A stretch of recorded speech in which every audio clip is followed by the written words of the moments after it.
it's time to talk compost. I haven't done a lot of videos on compost in the past.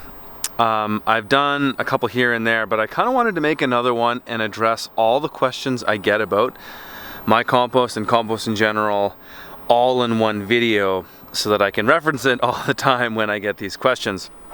So in this video, I want to talk about what we do with our compost, where we buy other compost, what it's made of, what we do with our microgreen flats, and just kind of compost in general. So I'll start at the beginning. So first of all, we do make our own compost, but we can't make all of our compost because we just can't make enough. There's 46 50-foot beds on our farm in total, and what we've got going on here wouldn't be enough to make all the compost we need. We put anywhere from a quarter to a half a yard of compost per bed per season. Now that's a lot of compost, and we probably put more on this year than we needed to. But one thing that's nice about compost is you can't really go overboard with it. It's not like petrochemical fertilizers that you can put too much and you burn your field. Compost doesn't really work that way because compost isn't necessarily a direct fertilizer. It's also adding organic matter. Now, one thing I will say is I'm not an expert on compost, and I'm sure there's better ways to do this, but this is just what we do, and it's worked for us for a number of years. Our farm's been in business for 9 years, and so we've been more or less doing the same thing for 9 years. We've changed things a little bit here and there, but we still get good results. So right now I'm in the back of our composting area, and this is where all the organic waste from the farm goes to. So if we were at another plot and we pulled out a bunch of crop residue, that goes in totes, and then it gets brought back here and gets dumped into these composting areas. Now, one thing we've done in recent years is that we have this sort of staging area, which is this. This is, you can see these are old microgreen flats that have been harvested, and they go in here, and then we mix any like stuff that comes from the field, like pulled out Salanova heads after they've been harvested, or greens from radishes and turnips. They'll go in here and we'll grind this up a little bit together, and then we'll put it into one of these bins. So once it goes into one of these bins, it's more or less mixed together, and it's going to break down a lot quicker. And we actually water our compost. What we do, because it does need to stay wet in order to break down. So here's a new pile, an active pile. This water comes from our washing station. So we have a tub that collects all the water that we wash our greens with, and there's a sump pump there, and all of that gets pumped back here, and we just move this hose onto various different piles to keep them moist so that they break down. It usually takes us a year to reuse this. So once a pile is done, like this one's done, I'm not adding anything else to it now, it'll sit for the winter, and then I'll put it back into our soil in the fall, in the next spring. And that's where we do use rototilling. So our farm is more or less gone to a low tillage model where we don't do deep rototilling anymore, except for some cases like what I'm going to explain to you. So we're just doing shallow cultivation. We're essentially putting good finished compost on the surface, and then we take something like this and till it in. So what happens sometimes, it actually doesn't happen every season. It probably does. Maybe not at every plot, but so what will happen is in the springtime, this stuff will be decomposed as best as it can be. And this stuff is basically it's peat moss from our microgreen flats mixed with some decomposing vegetable matter that's excess stuff that's pulled off the farm, or stuff from my household, like compost. We have a little compost bucket on our balcony, and it ends up back in here too. And so this stuff will be dumped on our beds in the early spring and then rototilled in. Now the reason we do that is that it helps us mix in that organic matter quickly, and it binds it to the soil there. So instead of putting something like this, which is in my opinion too carbonous to put on the top, to leave it on the top, I'd rather till it in so it mixes. Then from there, we'll tarp those beds, and then we'll begin our stale seed bed process. And so that the tarp will sit on there for a while, and weeds will germinate, and we'll open it up, and those weeds will either be flame weeded there, or we'll leave the tarp on long enough till they die. Then from there, we'll finish our beds with a good finished compost, a new compost. And this is the stuff that I buy. I pay $30 a yard for it. And so that's for the most part how we're reusing this stuff. Now let me go and show you the compost that I buy that we use, that we put on the surface of our soil. This compost here I filled with buckets. So I actually keep, at the beginning of this season I bought a 20-yard pile, and I've kept it at my friend Jordan Marr's farm, who I'll probably do a video with again soon. I've done videos with him in the past. I'll do a little catch up with him soon. So we keep that 20-yard pile there, and then with my van I'll go and get maybe about 1.5 yards. I'll fill up a bunch of these buckets.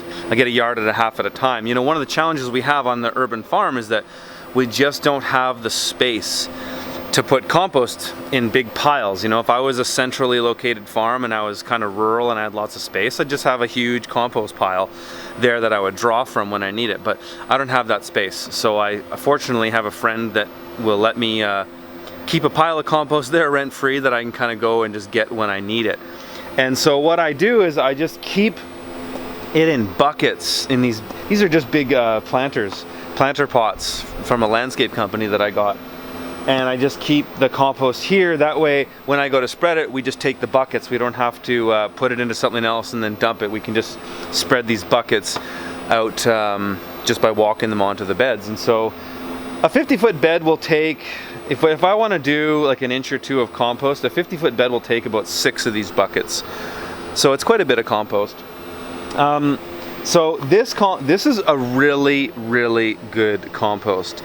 This is a product from a company called Black Diamond, and they are up in Grindrod, BC. So they won't deliver anything less than, I think it's 40 yards. So when I get compost delivered, my friend Jordan and I split the pile, and because Grindrod's pretty far, it's like a couple hours from here, but it's a really good product, and we pay about $30 a yard. A cubic yard, which is a very, very reasonable price for a product like this. It's a certified organic product, and it's made with peat, that they actually have their own peat bog on their site, and they mix it with like vegetable matter that they grow on site as well. So I think they grow alfalfa and probably other types of stuff that is really heavy and carbonous, and they basically just mix this compost with peat. And so it's really, really nice black compost. It almost looks like pure worm castings. And I think they actually finish it with worms, but I'm not sure. But it looks like they do, because it's a really, really nice product. It holds water very, very well. So that's what we use for compost. So if I could produce all of my own compost, I would. However, one thing that people should be realistic about, I'll move so I'm not in the way of this fan anymore. One thing that people do need to be realistic about when you're farming is that if you're spending too much time making your compost, you are probably losing money. And I say that for people that are operating on a small scale like I am. For the first 4 years of my farm, I did everything I could to make all of my own compost, and I was probably spending 5 hours a week flipping piles and managing them. And if you quantify what you get out of a compost pile and you're putting time like that in, you're losing money. To get really good compost, in my opinion, for a market garden that is looking to make money and pay the bills and be a commercial enterprise, you're better off buying the majority of your compost from a professional who can make it, and they use machinery to turn the piles. And these types of operations, which are similar, just like the ones we're buying here, they're monitoring the temperatures of their piles. You know, they want to keep it at 60 degrees Celsius for 3 days in a row. That way all pathogens and seeds die off. Like, this compost is weed free. It's very impressive. And so a professional can do that, whereas I can't, because I just don't have the same kinds of resources. So if I'm spending labor flipping piles manually, which is what we used to do, you're not making money. Because one of those cubes in the back, one of those, they're made by pallets, 4x4 pallets, 4 of them put together. One of those fully decomposed will be about 1 yard of compost. So I can buy a yard of that good stuff for $30. But for me to make a yard of that stuff, if I'm gonna flip it and really actively manage it, which is a better way to make compost, it's probably gonna cost me $200 to $300 in labor. So if you really crunch the numbers on it, it doesn't make sense. And this is why for the compost that we make on the site, we don't flip it. We do this, that's why we have our staging system. We put dry and wet material together, we grind it with the tilly, and then we put it into the pile, we water it, we leave it, we don't touch it. That way we're getting a better return on our efforts.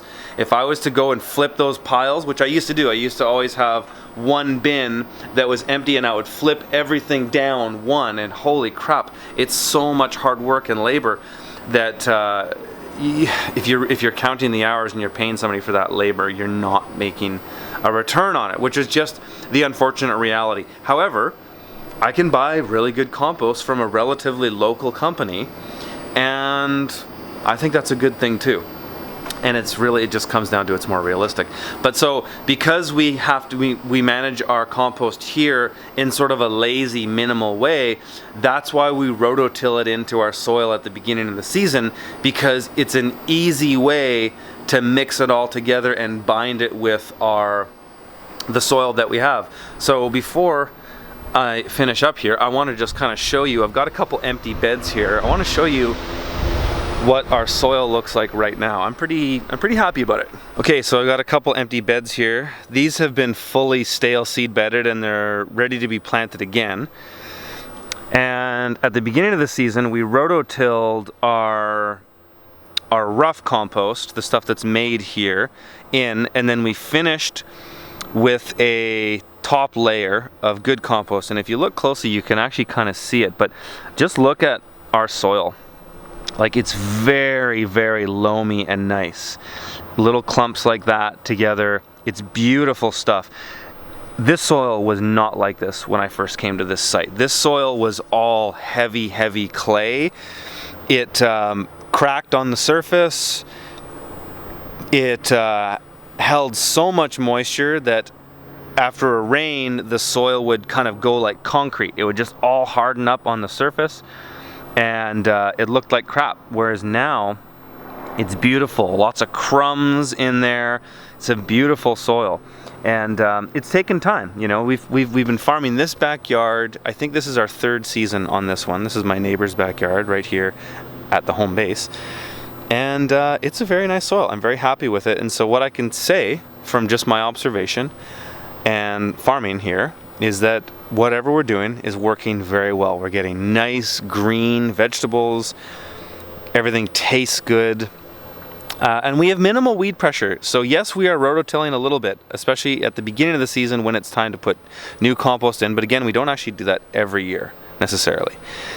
And then throughout the season, we're not rototilling at all. So these beds are getting rotated 4 times, and they're only getting rototilled once at the beginning, and then they're tarped for a period of time, and then each rotation after that, it's shallow cultivation. So this has been working quite well for us. All right, that is my video on compost. I hope that answers all the questions that I get.